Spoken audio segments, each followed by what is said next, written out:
Morning, everyone. How are we this morning? Good, that's good. It's great to see you. Today we are continuing our series called Freedom in Christ. And the topic that we are looking at today, so we're looking at session 3, and it's called The World's View of Truth. The World's View of Truth. And so I want to start by reading you a Bible passage. It is found in Romans chapter 12, verses 2, and it says this. It says, "Do not conform to the patterns of this world, but be transformed by the renewing of your mind. Then you will be able to test and approve what God's will is, his good and perfect will." Have you guys heard this verse before? Is it familiar?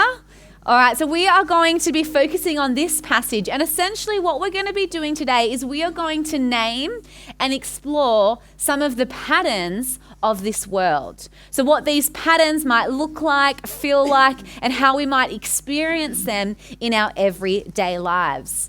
And I'm hoping that as we name these and as we explore these together, you might be able to identify some that might have a little bit or a lot of power in your life. You see, if we can identify some of these patterns that might be playing out in our lives, some that we might not even be aware of until we start talking about it today. It's once we can identify them, then we can actually then reject them.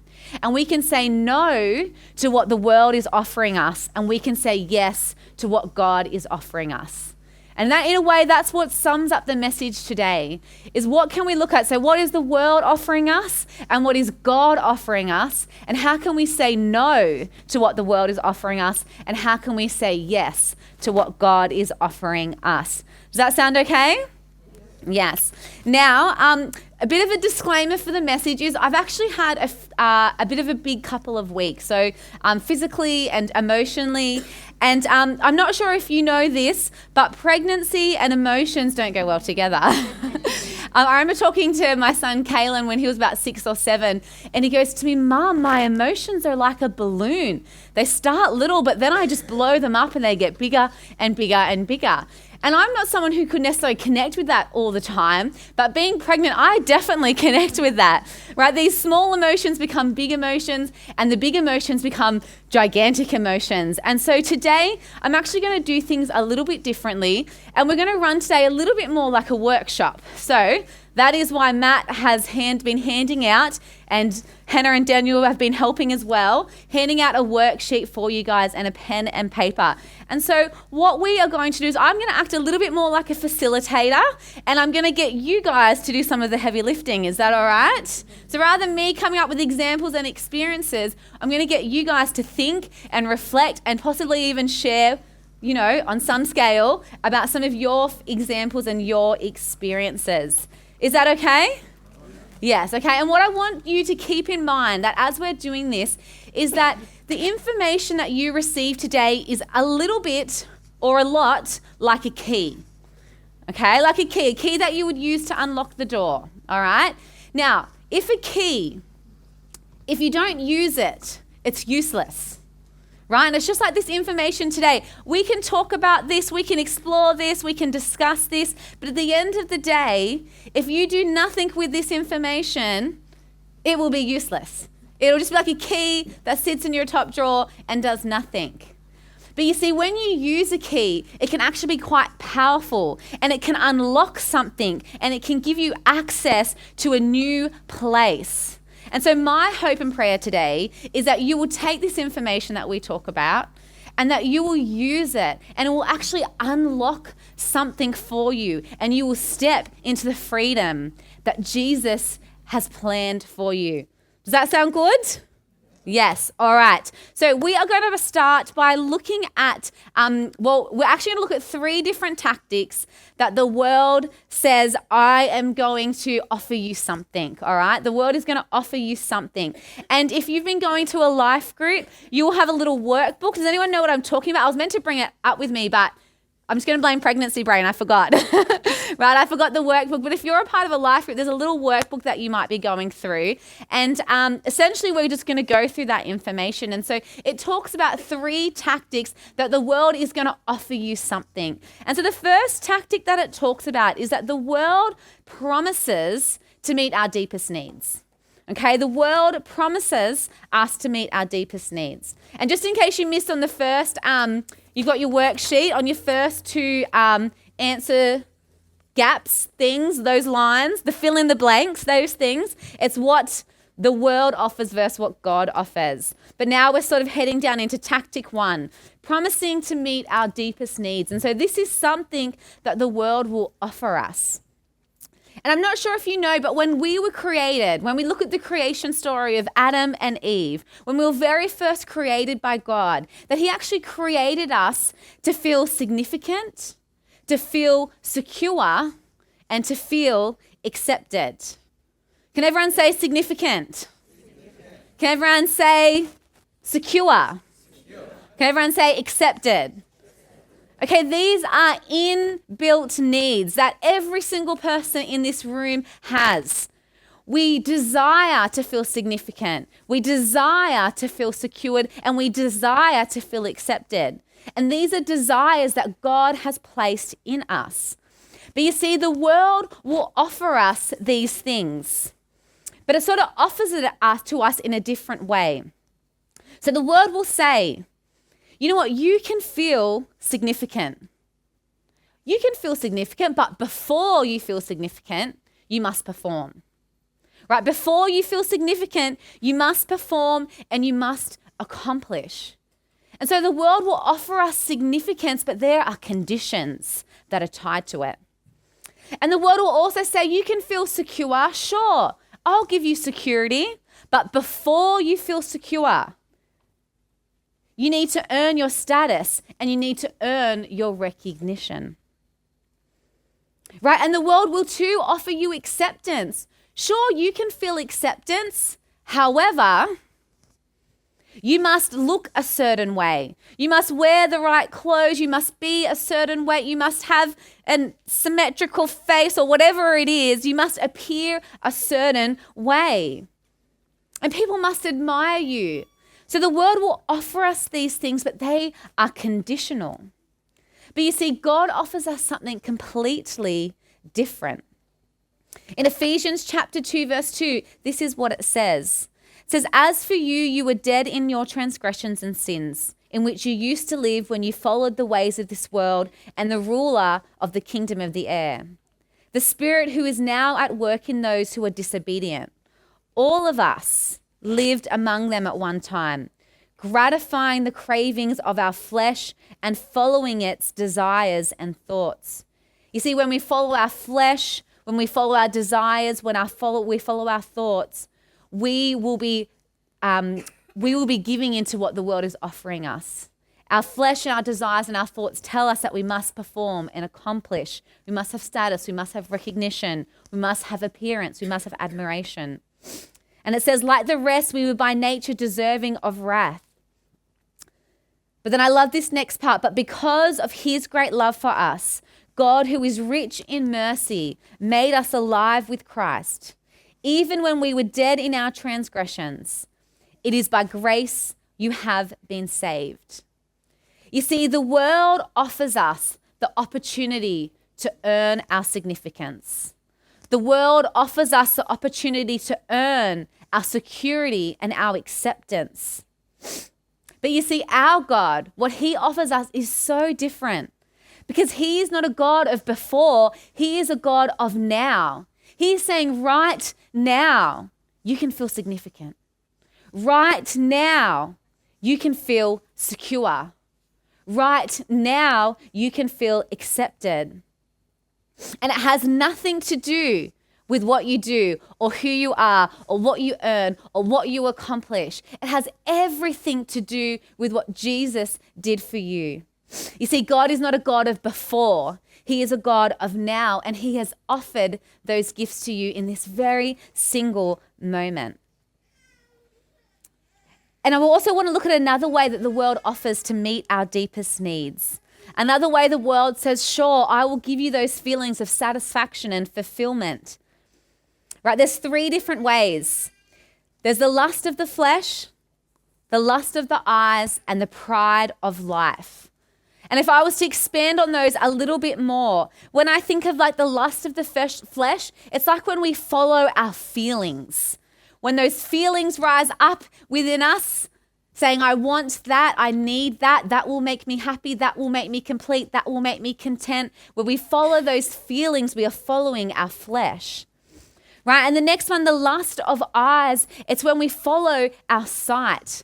When we look around at the world around us and the things that we see in our world, and we think, if I could just get that and have that and own that and experience that, then I will be happy, then I will be content, then I will be complete.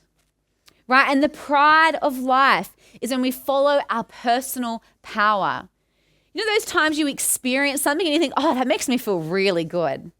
And not only does it make me feel really good, but it actually makes me feel better than you. Have you ever experienced that? No, you guys must be a lot better than what I am. Right? But it's when we follow our personal power and we chase the things that make us feel powerful and make us feel better than those around us. Okay, and so what I would like to pause and do for a moment is I'd like you to find the person who's next to you or close to you, and I'd like you to have a quick discussion and come up with some examples for those three categories. Think you can do that? All right, so some examples for a lust of the flesh, the lust of the eyes, and the pride of life. And then afterwards, I might just get to shout out some of those examples that you discussed about. Is that all right? All right, go.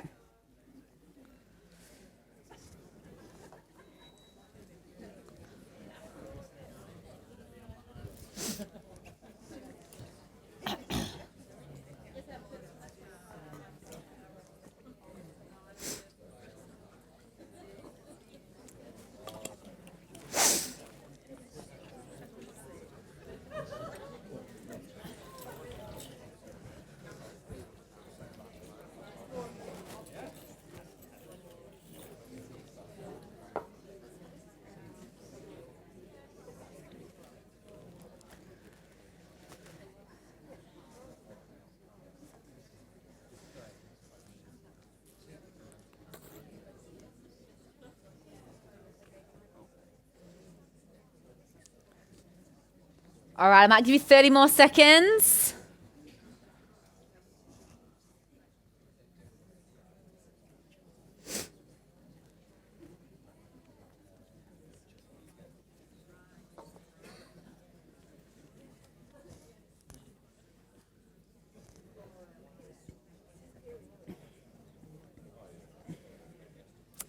All right, so now that you guys have had a chat, see if people can shout out some examples. So what might be some examples of how we might follow the lust of our flesh?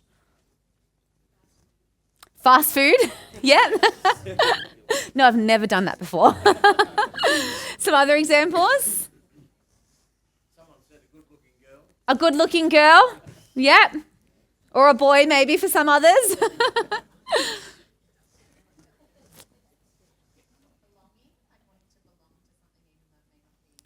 Yeah, that sort of links in with that first what we talked about, that sort of, acceptance and recognition. Yeah, definitely. All right, what about the lust of the eyes? What are some examples of the lust of the eyes? Wanting more and more? Yeah. Materialism, better house, better car. Definitely. I really sincerely worry for my children that, this is such the world that we live in. Like, how do I teach them to be content and to not just want, the fancy shoes? Or shoes are a big deal these days, right? I don't think that was a thing before, but, now shoes are a big deal. Status? Running after status? Yeah, definitely. And what about some ways that we follow the pride of life, our personal power? Job position? Yeah, definitely. Ego? Yeah. Influence? Anyone an influencer in here? Yeah.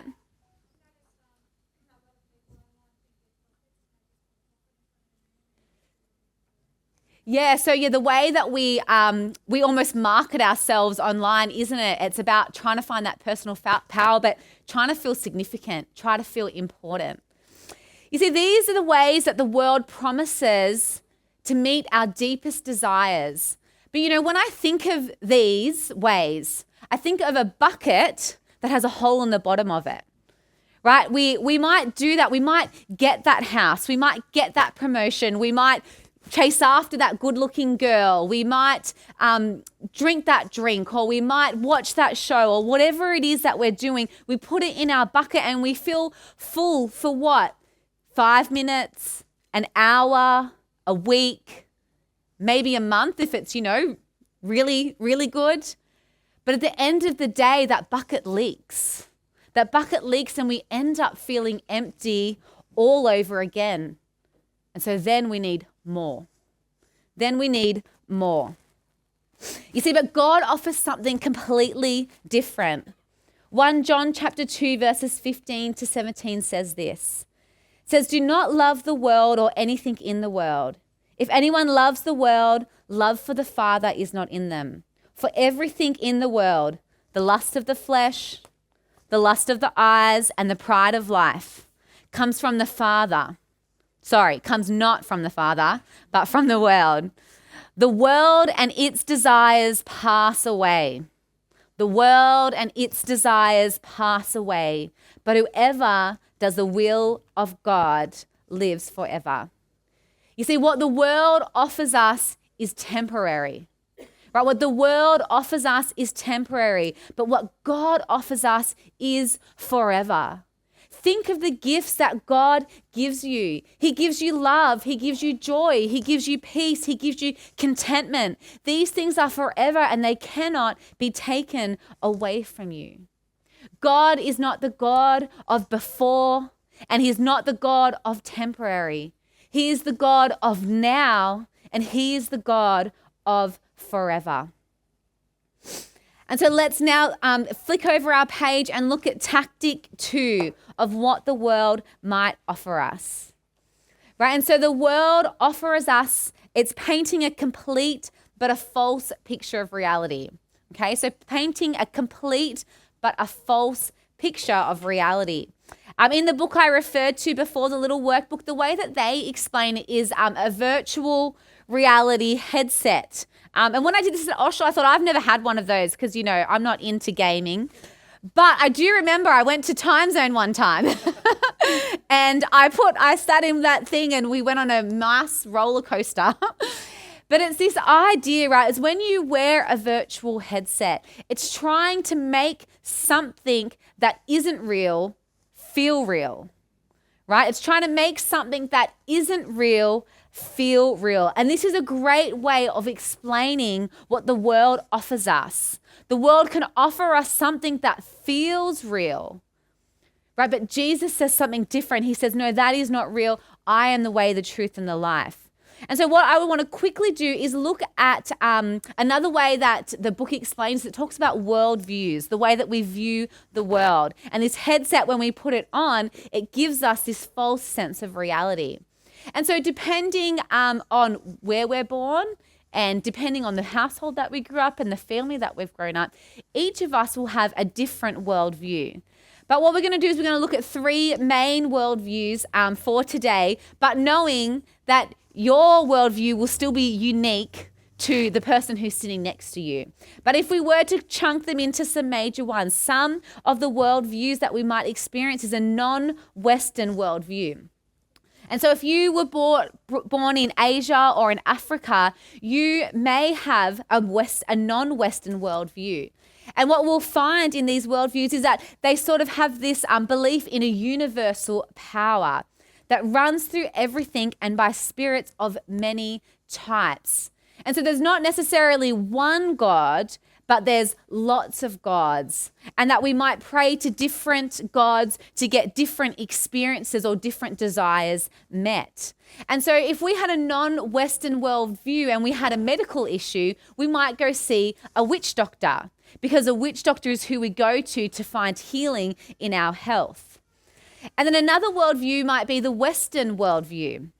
And so for a lot of us, if we've grown up in Australia, this is a worldview that we might experience. And our Western worldview says what is real can only be known through scientific methods. And so what is real to us, we must be able to prove that is real. There must be evidence that it is real. And so if we looked at a medical example, if we were sick, we would go to the doctor. We would go to the GP and we would ask what is wrong with us, and we would follow their instructions because they are the expert. They know the research, they know the evidence, and so we will do what they tell us to do. And then it talks about as well too about a new worldview that is starting to evolve, and it's called the postmodern worldview. And it's born out of a place where there's a lack of trust in the expert because people have believed the expert and felt like they have been betrayed. And so this postmodern worldview relies more on feelings, and it's what feels good to me. And it's very individualistic. So it's like I can have my truth and you can have your truth, and it's okay that we believe different things and we all make our own truth. And so if we went back again to using the medical example, it's if I am sick, then I can go and get help however I want to go and get help. I could go to the witch doctor. I could go to the GP. I could go to the naturopath. I could go to Google and I could diagnose myself. So these are different ways that we can interpret the world around us. But you see, when it comes to what God offers us, if we decide that we are Christians, if we decide that we are going to believe in the Bible, then all these other worldviews are like a headset. It's like something that we're wearing and it's distorting reality for us. It feels real, but it's not the truth. And so if we are Christians and if we decide to follow Jesus and follow the Bible, it's actually a decision to take off the headset. And God is going to offer us truth that not only feels real, but that is real. John 14:6 says, I am the way, the truth, and the life. No one comes to the Father except through me. And so as Christians, we are choosing to say that this is not going to be our be all and end all. And I'm not saying you can't go to a doctor or a GP. Don't even say that. But it's saying that our faith, that our truth, that our life, that our eternity is based on Jesus. That he comes first, that he is our way, that he is our truth, and that he is our life. There's not multiple ways, there is one way. And the third tactic relates a little bit to that first tactic, the tactic number 2. So let me just get to my notes. So the third tactic that the world offers us, right, it's this idea of not replacing our core beliefs. And so if we think our core beliefs, right, what the world offers us can be the first 2 things that we talked about, right, whether it's about gaining significance, acceptance, recognition, security, right? Whether it's about following the lust of our flesh, the lust of our eyes, the pride of our life, or our worldview. It's this tactic that the world says that you can have these core beliefs and you can just add Jesus on top, right? So you can keep the way the world offers you. You can keep these things that the world is offering and you can just add Jesus on top. And I'm not sure if you've heard, has anyone heard of the saying, the enemy of good is great? No, sorry, the enemy of great is good. Have you guys heard that saying? Okay, so there's a saying, it's called the enemy of great is good. And it's like this idea that we miss out on great when we settle for good. You know, I'm not sure about you, but if you have a good life, right, you might go, well, I can accept that. If I have a bad life, you're probably going to go, well, no, I don't want to accept that. But sometimes we can go, well, this thing works for me. I've got it going, I've got it operating, and so I'm going to settle for good and I'm not going to take what is great. And so sometimes what I'm thinking about good is that we can take what the world offers us and then we can add Jesus on top and think, this is good. I'm making it work. You know, I'm pretty happy, pretty content, but it's not great. It's not freedom. It's not the life that Jesus has intended for us. And so we can actually not experience the great. We cannot experience the freedom because we have settled for what is good. And the Bible tells us that a person who does this, a person who adds Jesus to what they believe, to what the world offers us, it says such a person is double-minded and unstable in all they do. And so I'm trying to build a tower that represents that. And as you can tell, it's unstable. It's not working. Okay? And so if we just add Jesus to our core beliefs, if we want to keep following our flesh, if we want to keep following our pride, if we want to keep following our lust, if we want to keep earning our acceptance and earning our safety and earning our security, right? We become like this tower. If we want to keep our worldview that is a false reality, we are like this tower. And when we come under hardship, we are just going to fall over.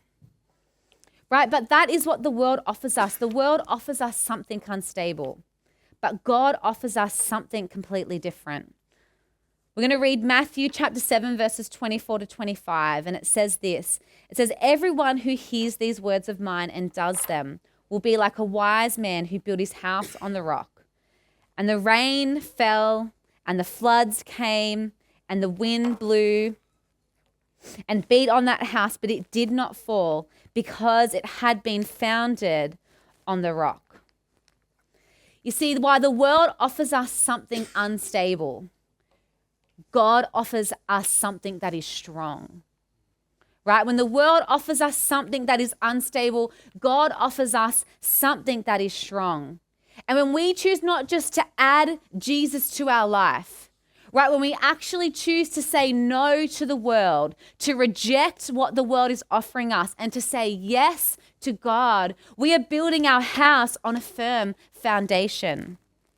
Okay, and so when the rain falls, right, and when the floods come and the wind blows, we actually have this foundation that is firmer, a foundation that can't break, a foundation that is with us all the time, that doesn't leave us or forsake us, because we are built on Jesus and we are not built on what the world offers us. And so as we wrap up, I would just like everyone to close their eyes, if that's all right. I want you to close your eyes and I want you to imagine a key in your hand. Okay, at the start I said the information that we talk about today is going to be like a key. And so I want you to imagine that I've just placed a key into your hand. Right? I want you to feel the weight of that key. I want you to feel the cool metal against your skin.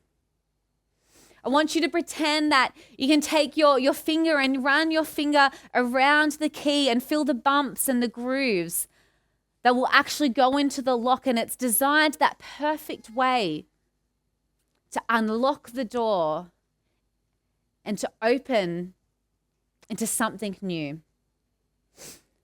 And you can open your eyes now. And what today is, I just want to remind you that what we've talked about is like this key. It's like today I've put this key into your hand. Right, but we said at the start that a key that is not used is useless. Right, a key that is not used is just useless. And so you can choose today to take that key home and to put it in your top drawer and to ignore it and to never use it. Right, or you can take this key. You can take this key that is in your hand and you can actually choose to use it, to put it in the door, to unlock and to step through to the other side. You see, you can choose to leave behind earning. To leave behind earning your performance and your accomplishments and your status and your recognition. Right? You can choose to leave behind following your flesh and following your lust and following your pride. You can choose to leave behind all the false realities that the world is offering you. And you can choose to step into the gift that God has for you on the other side of the door. You can choose to step into significance, choose to step into security and acceptance that is offered to you right now. That isn't conditional, that isn't earned, but is actually just a gift of grace. Right? And you can choose to step into the gifts of forever. Right? Not the temporary things that will fade away of the world, but the gifts of forever that God has for you.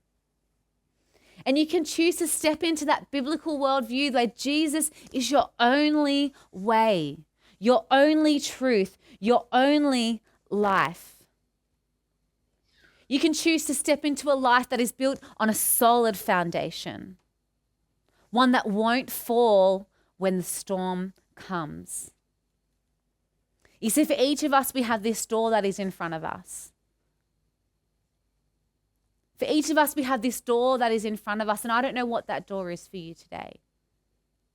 But what I do know is that Jesus is the key to unlock that door. Jesus is the key to unlock that door, and you can step into his freedom in Christ. And what he has on the other side for you isn't good. It is great. It is great. And so my question for you as we finish is, what will you do with your key? What will you do with your key? And before I finish, I actually just want to throw the ball back to you guys. And I want us to have a quick chat about what will it actually look like to use this information, right? To not take this key home and put it in your top drawer. Okay? Do you guys need some more instructions? Right? So if I'm saying to you today, the challenge is to not put the key in the top drawer. With the information that we've discussed today, what would it look like to use it? All right? Why don't you chat with your partner and see if we can get some examples? And if you're quiet, I'll know you need help.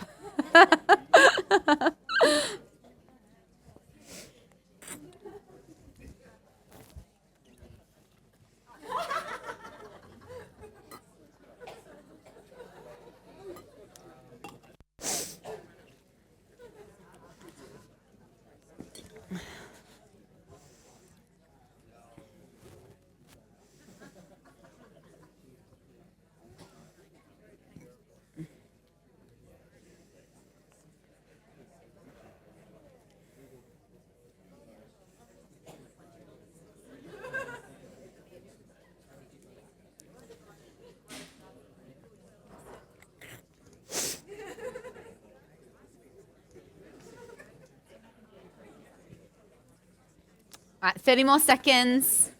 I'm taking the fact that I can hear talking, you know what you're doing.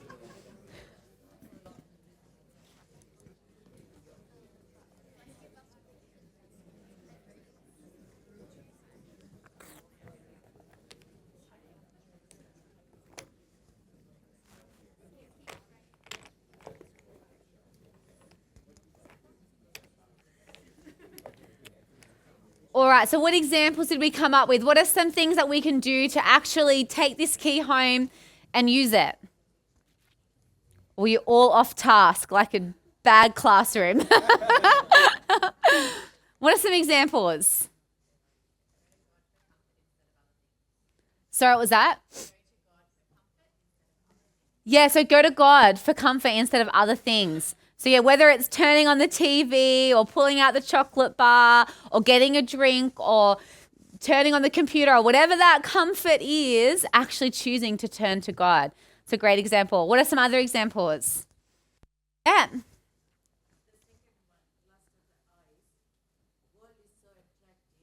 Yeah.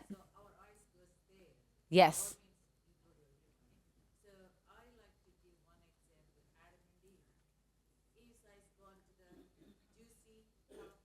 Yeah.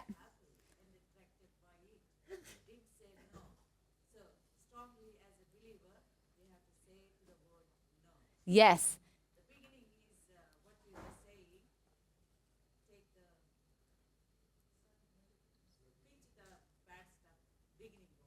Yeah. Yes. Say no. And yeah, thinking like, what is that apple to us?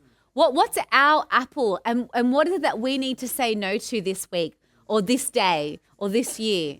Taking some time to reflect on what might be our apple. I'm assuming it's not actual apple for anyone here. That's a great example. Thank you. Any other examples? Living with the discomfort. Yes. We have a spiritual body Yeah. in an earthly state. Yes. So if you're living in discomfort, you know that you're moving towards something good. If you're comfortable, you should be worried. Yeah, definitely. I love that. So often we think, well, if I'm comfortable, then everything's good. It's like, yeah, then things are right. My world is good. But God does call us into a place of discomfort. And yeah, when we say no to those things, no to the apple, no to what the world offers us. So our discomfort can actually be an encouragement to us this week. So if we're feeling uncomfortable, that's okay. We can actually embrace that.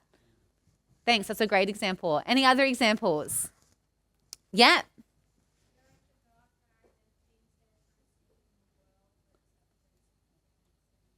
Yeah, so going to God for our identity and our acceptance, definitely.